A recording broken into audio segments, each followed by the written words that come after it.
नमस्कार मित्रों। भाग एक में हम देख चुके हैं महाराणा प्रताप के जन्म, किशोरावस्था और उनका राज तिलक। मेवाड़ की स्वतंत्रता उन्हें सर्वोपरि थी, जिसके साथ उन्होंने कोई समझौता नहीं किया और सभी संधि प्रस्तावों को अस्वीकार कर दिया। हमने देखा राजपूतों और मुगलों की रणनीति और हल्दी घाटी का युद्ध। जब छिन भिन हो रही राजपूत सेना पीछे हटने लगी, राणा प्रताप घायल हो गए और उनके प्रिय चेतक ने किस प्रकार वीरता और स्वामी भक्ति का परिचय दिया और अंततः उसकी मृत्यु हो गई। शक्ति सिंह ने राणा को अपना घोड़ा दिया और जल्दी से निकल जाने को कहा। अब देखते हैं हल्दी घाटी के युद्ध के बाद क्या कुछ हुआ इस भाग 2 की शौर्य गाथा में। हल्दी घाटी के युद्ध में मानसिंह के नेतृत्व वाली मुगल सेना की जीत हुई थी। इस तथ्य से लगभग सभी इतिहासकार सहमत हैं, लेकिन क्या यह पूरा सही है? कारण यह कि हल्दी घाटी के युद्ध को निर्णायक नहीं कहा जा सकता। मुगलों ने यह युद्ध 2 उद्देश्यों को लेकर लड़ा था। पहला, राणा प्रताप को जीवित या मृत बादशाह अकबर के सामने पेश करने, और दूसरा, मेवाड़ पर अधिकार करके उसे मुगल साम्राज्य में मिलाने के लिए। मगर वह दोनों ही उद्देश्य पूरे नहीं हुए। मैदानी युद्ध में मुगलों का सामना न कर पाने के कारण राजपूत सेना पीछे तो हट गई, पर मानसिंह के हाथ कुछ न लगा। इससे इतना तो स्पष्ट है कि युद्ध अनिर्णित रहा। पीछे हटने के बाद राजपूतों ने हार नहीं मानी और अपना संघर्ष जारी रखा। स्वयं अकबर युद्ध के परिणाम से असंतुष्ट था। उसने तो मानसिंह की असफलता से खींचकर उससे मिलने से इनकार कर दिया। जाहिर है कि उसने इस युद्ध को अपनी हार नहीं तो जीत भी नहीं माना। राजपूतों ने अपनी गलती से सबक सीख लिया था। उन्होंने तय किया कि भविष्य में कभी भी विशाल मुगल वाहिनी से खुले मैदान में नहीं लड़ेंगे। आमने सामने की लड़ाई की बजाय उन्होंने छापामार युद्ध की पद्धति अपनाने की योजना बनाई। हल्दी घाटी से निकलने के बाद राणा प्रताप ने तनिक भी विश्राम नहीं किया। राणा प्रताप को मानसिंह की गतिविधियों की पल पल की खबर मिल रही थी। मुगल सेना के कूच के बाद उन्होंने 2 दिन इंतजार किया ताकि वह दूर निकल जाएं। उसके बाद एक ही हल्ले में जुलाई 1576 में गोगुंदा पर अधिकार कर लिया। अकबर को यह खबर मिली तो वह गुस्से से आग बबूला हो गया। उसने तत्काल मानसिंह को अजमेर आने का आदेश भेजा। अकबर ने मानसिंह और आसक खां की हल्दी घाटी की विफलता पर नाराजगी जताते हुए उन्हें 2 साल तक दरबार में हाजिर न होने की सजा सुनाई। कुछ समय बाद अक्टूबर 1576 अकबर खुद अजमेर से अपने मेवाड़ विजय अभियान के लिए रवाना हुआ और गोगुंदा पहुंच गया और उसकी सेना ने वहां पड़ाव डाल दिया।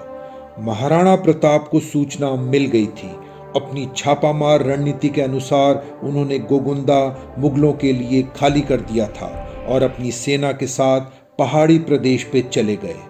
गोगुंदा में पैर पसारने के बाद अकबर ने सबसे पहले राणा प्रताप को गिरफ्तार करने का इरादा किया।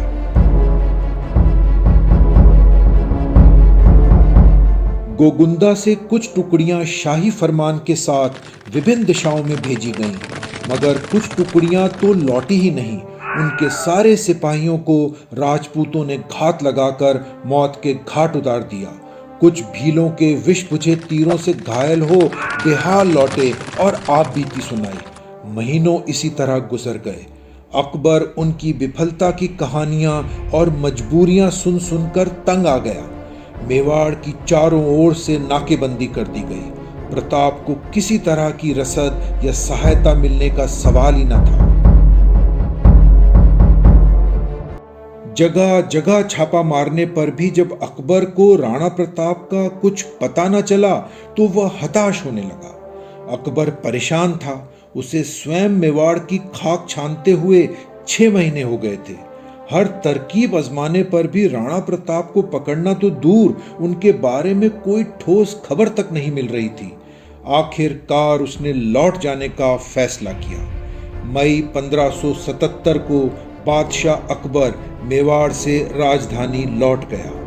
उसके लौटते ही राणा प्रताप ने अपनी गतिविधियां तेज कर दी। एक के बाद एक मुगलों के स्थापित किए गए थानों पर फिर से राजपूतों का अधिकार होने लगा। अकबर अभी मेरठ ही पहुंचा था कि उसने पूरी ताकत के साथ मेवाड़ को कुचलने के लिए शाहबाज खां के नेतृत्व में एक बहुत बड़ी सेना भेजने का निर्णय कर डाला। शाहबाज खां ने कुंभलगढ़, उदयपुर और दुर्ग क्षेत्र मेवाड़ के जीतकर सब जगह चप्पा चप्पा छान मारा, मगर 3 महीनों की मुशक्कत के बाद भी वह राणा प्रताप को नहीं पकड़ पाया। राणा ने अकबर के विरुद्ध इतना लंबा संघर्ष करके मेवाड़ को स्वतंत्र रखा और राजपूती आन की रक्षा की। मेवाड़ के पर्वतीय प्रदेश पर उनका सदा अधिकार रहा। इस दुर्गम प्रदेशों में मुगलों की घुसपैठ संभव नहीं थी। अकबर अपनी सारी शक्ति लगाकर भी राणा प्रताप को झुका नहीं सका था।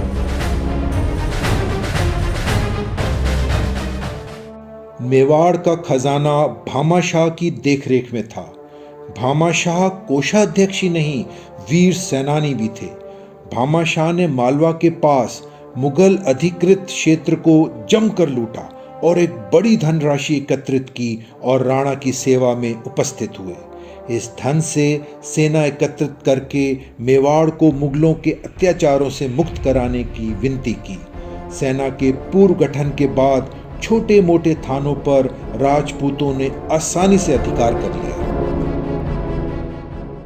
राणा सोच रहे थे कि किसी ऐसे प्रमुख थाने को चुना जाए जहां मुगलों की पराजय से उनकी प्रतिष्ठा को गहरा आघात लगे।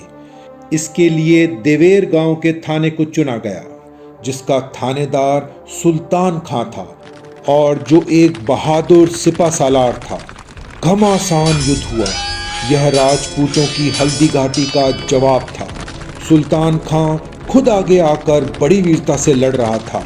कहते हैं राणा के पुत्र अमर सिंह, जो अपने पिता के साथ कंधे से कंधा मिलाकर लड़ रहे थे, ने इतने जोर से वार किया कि उनका भाला सुल्तान खां के कवच को भेदता हुआ उसके शरीर के पार निकलकर घोड़े के शरीर में जा धंसा।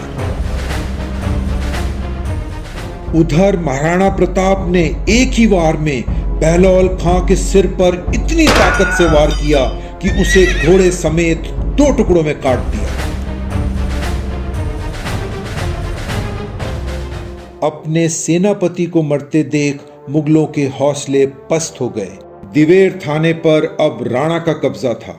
दिवेर की विजय राणा की एक अत्यंत महत्वपूर्ण विजय थी।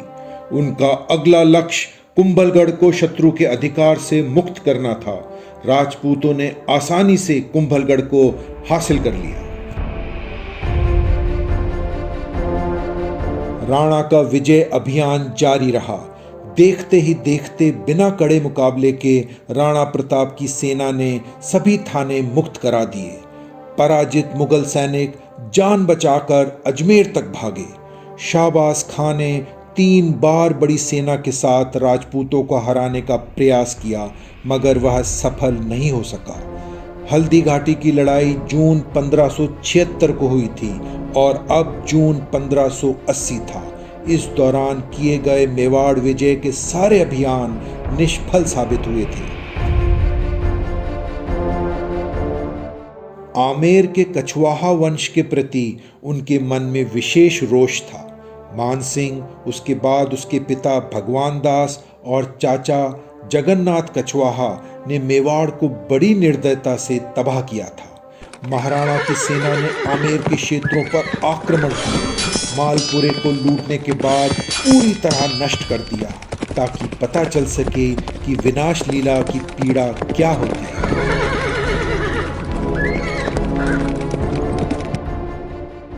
राणा ने बांसवाड़ा और डूंगरपुर में सेना भेजकर दोनों प्रदेशों को आसानी से अपने अधीन कर लिया। अब समय आ गया था जीत की खुशी मनाने का।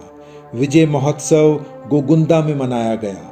एक विशाल सभा में वहां महाराणा प्रताप ने 13 वर्षों के मुगलों के विरुद्ध संघर्ष में साथ देने वाले सभी सामंतों से लेकर जनसाधारण तक के प्रति आभार व्यक्त किया।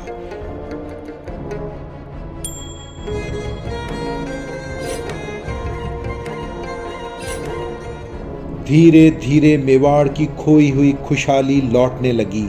खेतों की हरियाली दिखाई देने लगी और वर्षों तक फूकी गई धरती पर फिर से किसानों के आवास दिखाई देने लगे। मुगलों के साथ इन 13 वर्षों में सैनिक संघर्ष में चावंड महाराणा प्रताप की गतिविधियों का कई बार केंद्र रहा। पर्वतों से घिरा ये सुरक्षित प्रदेश उन्हें बहुत प्रिय था। महाराणा प्रताप ने यहीं अपनी राजधानी बनाने का निश्चय किया। उनका महल चामुंडा देवी के प्राचीन मंदिर के सामने बनवाया गया। राणा प्रताप के बाद गद्दी पर बैठे महाराणा अमर सिंह के राज्यकाल में सन 1615 तक चावंड सिसोदिया वंशीय राजपूतों की राजधानी रहा। अकबर की तरफ से कोई भी आक्रमण मेवाड़ पर फिर कभी नहीं हुआ, मगर उसकी संभावना से कैसे इनकार किया जा सकता था। संभवतः इसी कारण महाराणा प्रताप ने अपने पिता की राजधानी उदयपुर पर अधिकार करने के बाद भी चावंड को ही अपनी राजधानी बनाए रखा, जो उदयपुर की अपेक्षा अधिक सुरक्षित था। इतने बड़े मुगल साम्राज्य से टक्कर लेकर अंततः विजयी होना साधारण सफलता नहीं थी, पर अंतिम समय तक राणा प्रताप को चित्तौड़गढ़ के मुगलों के अधिकार में रहने की पीड़ा सताती रही। राणा प्रताप ने लगभग 11 वर्षों तक नवनिर्मित मेवाड़ पर शासन किया। यद्यपि उनकी उम्र भी काफी हो गई थी, पर शिकार खेलने का शौक बरकरार था। ऐसे ही शिकार के समय उनके पांव में गहरा घाव हो गया। भील महाराणा को चावंड के राज्य महल में ले आए।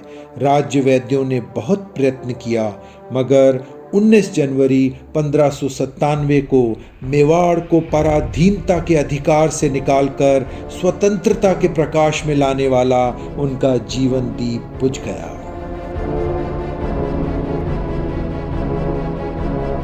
सारा मेवाड़ शोक में डूब गया। सारा राजपूत समाज अपना अनमोल रत्न खोकर स्तब्ध रह गया। कहते हैं ये खबर सुनकर अकबर भी शोक में डूब गया था।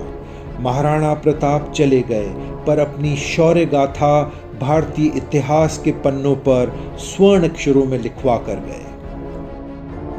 महाराणा प्रताप की ये दुखद खबर अकबर के दरबार में चरण दुर्सा ने राजस्थानी में एक छप्पे सुनाकर अकबर को दी, जिसका हिंदी अनुवाद इस प्रकार है। जिसने कभी अपने घोड़े शाही सेना में भेजकर दगवाए नहीं, जिसने किसी के सामने अपनी पगड़ी झुकाई नहीं, जो सदा शत्रुओं के प्रति उपहास से परिपूर्ण कवित्व ही गाता रहा, जो देश के भार की गाड़ी अपने बाएं कंधे से ही सींचने की शक्ति रखता था, जो कभी बादशाह की खुशामद में नौरोज में हाजिर नहीं हुआ। सारी दुनिया में बादशाह के जिस झरोखे की बहुत प्रतिष्ठा थी, जो कभी उसके नीचे नहीं आया।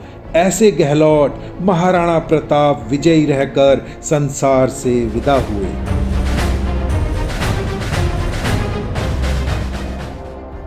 ये समाचार सुनकर शहंशाह अकबर ने दांतों तले जीभ दबा ली और उसकी आंखों में पानी भर आया। हे महाराणा, तेरे निधन से ऐसा ही हुआ है।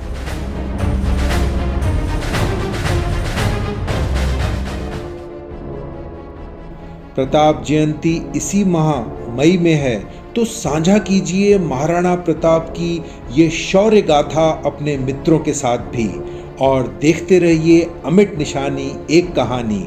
तब तक के लिए बहुत बहुत धन्यवाद और नमस्कार।